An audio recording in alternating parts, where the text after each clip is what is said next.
Welcome back to Common Sense Investing, the channel where we break down money, wealth, and investing so you actually understand how it works. Today, we're diving into a topic that gets a lot of headlines but often comes with misconceptions. Are millionaires really fleeing high-tax states and countries, or is it mostly hype? From New York to California, London to Dubai, the idea of rich people moving to avoid taxes is everywhere. But what does the data actually say?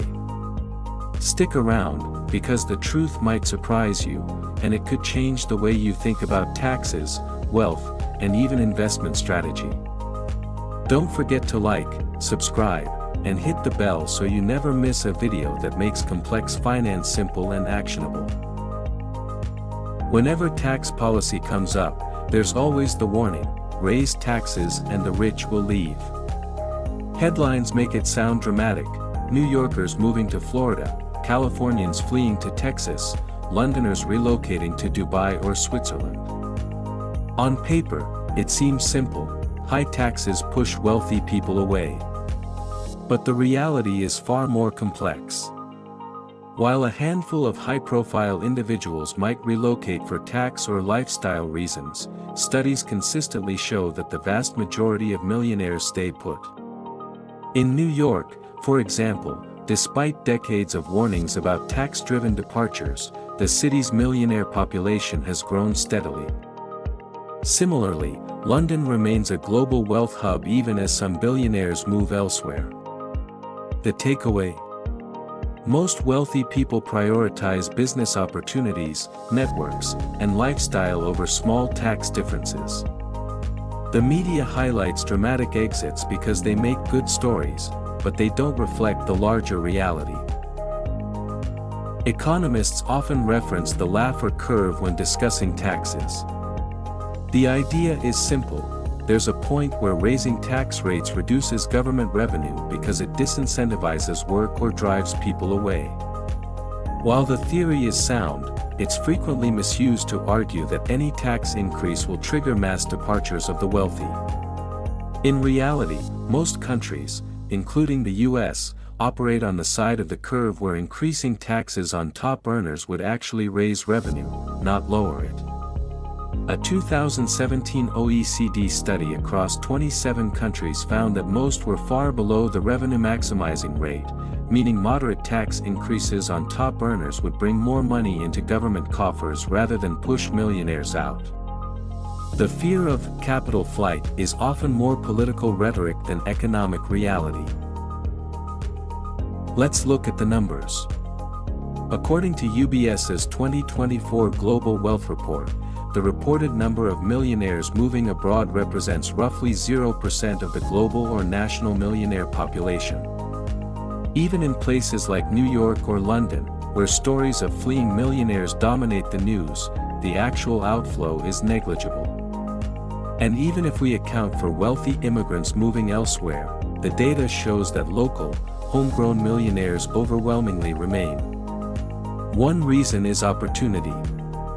Access to Silicon Valley, Wall Street, or London's financial centers is often worth more to wealthy individuals than a few percentage points in tax savings. Another factor: human capital.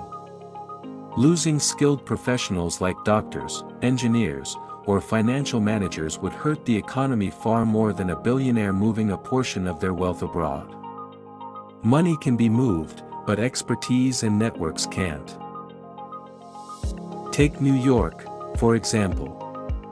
Headlines claim that 16,500 very wealthy people might leave in a year, but even after decades of high taxes, the city's millionaire population has nearly doubled since 2010. Similarly, California has seen an influx of tech workers moving to lower tax states like Texas, but these moves are often temporary or tied to remote work flexibility, not just tax avoidance. And London? While some billionaires have relocated to places like Dubai, the overall number of millionaires in the UK has grown. Countries or cities filled with long-term residents aren't losing wealth in any meaningful sense. The real capital flight occurs only under extreme conditions like political instability or economic collapse, which we'll get to later. So, if it's not taxes, what drives wealthy individuals to relocate? Lifestyle, safety, political stability, and access to international markets all matter. Dubai, for instance, attracts global billionaires not just for zero income tax, but for luxury, security, and a business-friendly regulatory environment. Even in the US, states like Texas and Florida offer lower taxes and cheaper living, but the majority of millionaires still stay in high-cost hubs because the economic opportunities, networks, and institutions are far more valuable. The decision to move is rarely about a simple calculation of dollars saved on taxes, it's about the overall opportunity cost of leaving behind a city, a network, and a market that has helped them build their wealth in the first place. One crucial point that often gets overlooked is human capital. Losing money can be replaced, but losing skills and experience is much harder. Studies show that the outflow of skilled professionals has a far greater impact on local economies than the departure of a few ultra-wealthy asset owners.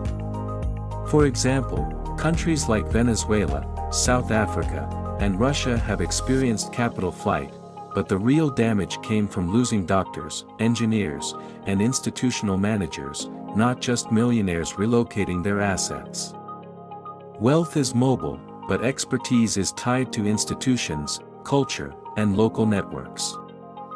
This is why tax increases on the ultra-wealthy rarely trigger mass departures. Most high earners have built careers that are too valuable to uproot. So, what does all of this mean for you as an investor? First, don't panic when you hear headlines about millionaires fleeing a city or state.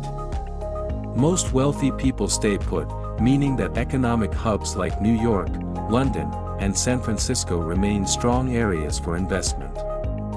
Second, focus on human capital and infrastructure. Cities thrive when they retain skilled workers, entrepreneurs, and local millionaires, not just billionaires who move wealth offshore. Finally, understanding where wealth flows, and why, can help you anticipate market trends, real estate demand, and investment opportunities that are tied to long-term economic stability rather than sensational headlines. Thanks for watching. If you found this video insightful, make sure to hit that like button, subscribe, and ring the bell for more videos breaking down finance, investing, and money myths in a way that actually makes sense. Check out the video next to learn why wealth and rhetoric are becoming more extreme, and how it affects your investments. Remember, understanding how money really works is the first step toward building it wisely. Keep learning, keep investing, and I'll see you in the next one.